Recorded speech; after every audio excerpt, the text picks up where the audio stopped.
For this assignment, you will be using the Bob Dylan Ballad, The Death of Emmett Till, to practice identifying the author's tone through their word choice.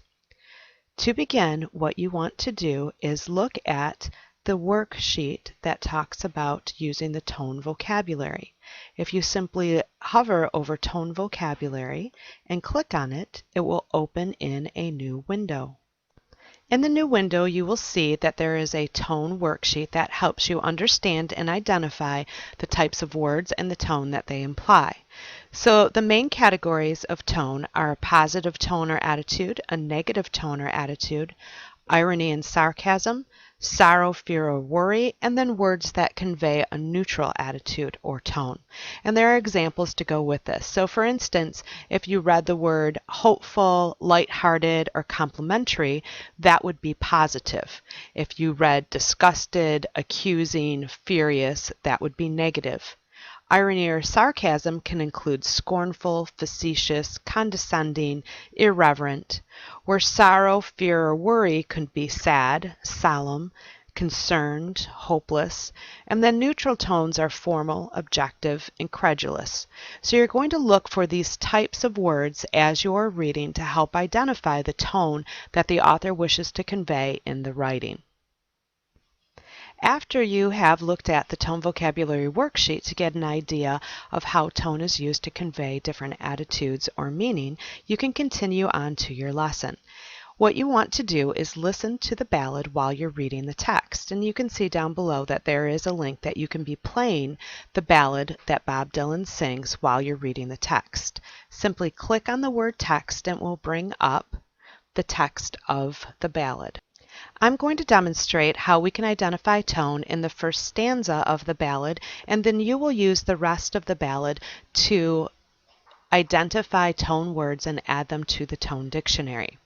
In the first stanza, it reads, "'Twas down in Mississippi not so long ago, when a young boy from Chicago town stepped through a southern door. This boy's dreadful tragedy I can still remember well. The color of his skin was black, and his name was Emmett Till." And the first thing I notice is two words that convey a tone, dreadful and tragedy. And if we think of our tone vocabulary worksheet, you could see that both of those would have a negative connotation or a negative attitude, dreadful and tragedy. So what I'm going to do is add these to the tone dictionary.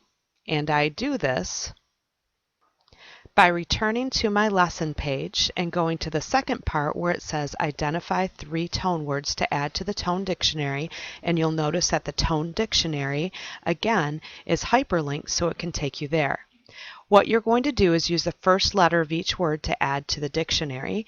We want a personal definition of the tone word that you represent. So I'm going to click on the tone dictionary. And one thing that I'm going to do is I'm going to use dreadful. So I'm just going to click on D. You will see that at the top of the tone dictionary assignment, it says add a new entry. If I click on that, then I can put under the concept the word dreadful, and then I would add my definition of what I think dreadful is. My definition of dreadful is something that instills fear. And I know that's not a complete one, but that's my version of the dictionary definition. So all I would need to do at the bottom is just click on Save Changes, and now you can see that my definition is up there. You will need to go through the rest of the ballad, and you will need to identify 3 different tone words in the ballad. You should identify words that are different than other people, or make sure you have your own definition. Enjoy creating a tone dictionary with your classmates.